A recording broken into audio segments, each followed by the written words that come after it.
What is going on, guys? My name is Kai and Quanger22 is tracking down on the PSN. Welcome to gameplay analysis number 5. This is subscriber edition from my buddy Klizik. He's over on the Xbox. I want to thank him for sending this in. I know he spent a good bit of time working with the render settings because I was kind of a stickler about that. So yeah. But the video is here for you guys. His channel will be down in the description if you want to go check him out. And right off the bat, I actually want to talk about something coming up here. Is he's in this B area. And this guy comes up the ramp, picks him off, and the thing is setting yourself up for success. So, he's using an SMG, and on top of that, he's got a suppressor slapped onto it. So the range is going to be drastically decreased. He's going to have a major disadvantage there. So, he had a couple of options, I think. Taking his motion sensor and dropping that back a little bit to give himself kind of an early warning system. Or also, rushing around, rushing back towards the enemy's, initial spawn routes. And just playing it a little bit more aggressive, giving himself a little bit better situation to go off of. Picks this guy off around the corner, and then right up here, gets shot at. His teammate gets dropped in a second chance, and thing is, you don't want to accept fights from the unfavorable position. Notice that guy was in top 10. The guy top 10 knew where he was. He did not have a good shot on that guy. Very difficult to pick guys off from that angle. So. Something to think about. Right here again, that range is just going to be kind of difficult to play. So right up here, calls in his spy plane, and they start losing C. He tosses that beautiful triple nade, and that and this section coming up here in just a second actually leads me to the next thing I wanted to talk about, and that is grenades. So right about here, you're going to see tosses that, and it gets picked off, preparing for battle from behind cover. So. I will actually rewind the clip so you guys can see what I'm talking about. Right when he throws that nade, he's way out in the open, meaning that after he throws that, he's not going to have, cover to get his gun back up or anything like that. So it's kind of a difficult situation. But the nades overall, one thing that I did want to note, he does get some great nades off, like that triple. He kind of knows some spots to place those nades, but at the same time, there are a lot of nades that I noticed. He's a little bit, I guess you could say, shallow on in terms of the throw, either the angle or the distance, which kind of plays off the angle. But that's just something to consider. And also this, you guys probably know this by now, but with some text grenades, you can actually cancel the throw. So you can YY or triangle, I guess you could say, out of the throw. Right here, he threw that nade, which I thought was good, trying to predict people coming through wood after the ACAP, but then he canceled his reload. So right here, gets picked off because he gets caught in the middle of a reload. Cut out that little section right there. It's just him running around, but here makes a great idea of reprioritizing his targets. Sorry, he starts shooting at the one guy, notices someone else much closer to him.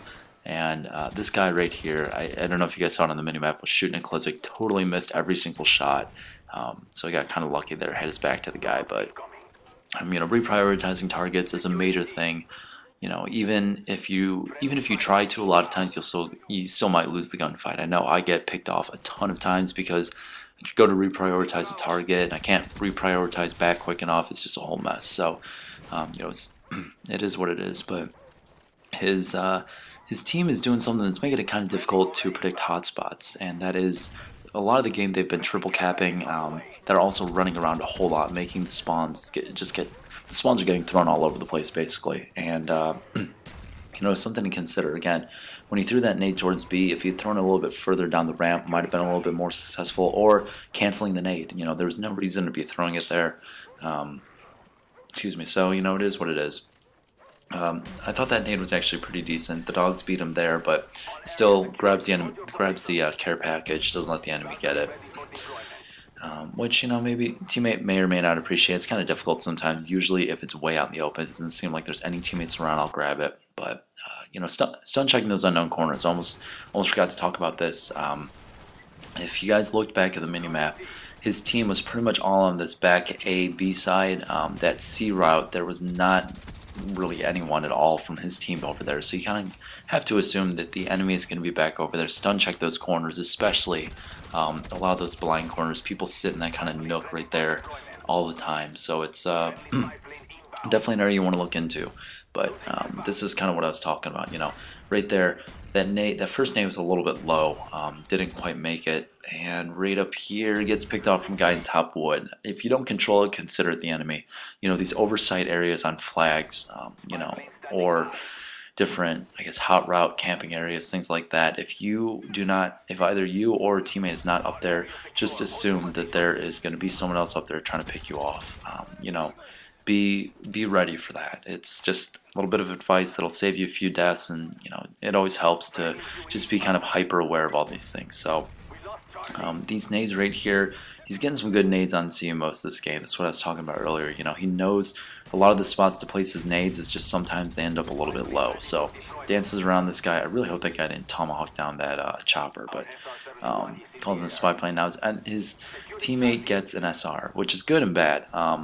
You know, like I mentioned before, his team has kind of been triple capping a lot and just running all around, screwing up the spawns. This SR is only going to make that more problematic.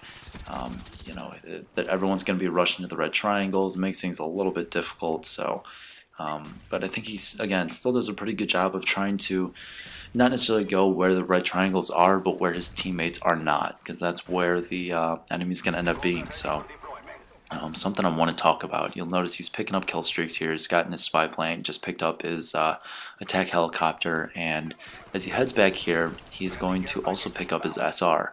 That's going to bring me to an interesting point right here. Look at the mini map. You'll notice, you know, to SR or not to SR. His teammate's last SR is worn off, and right here, one of his other teammates calls in an SR. Now, because of where they are in the game, that basically traps all of the rest of Klizik's kill streaks down in his stack. You know, you can't call him that Blackbird, and obviously you guys know in Black Ops we can't cycle our kill streaks like we will in Modern Warfare 3, so his kill streaks are basically stuck. He's not going to be able to call him that attack chopper, not call him those Valkyrie rockets that he picked up. So, you know, it's one of those things at that point in the game, even though a lot of people say to, you know, wait till you die to call in SRs, I don't know, I personally would have done it. So, you'll notice I said toss stuns like a boss. Right down there, the enemy knows that you have an SR, so they're probably assuming that you know where they are. You know, tossing stuns around those corners might have saved them that death, but game wraps up right about there. Final score, I think it's like 29-11, so pretty decent score, but all I got left is check out Klizik. Like I said, link will be down in the description, and this is Quanger signing out. Peace, guys.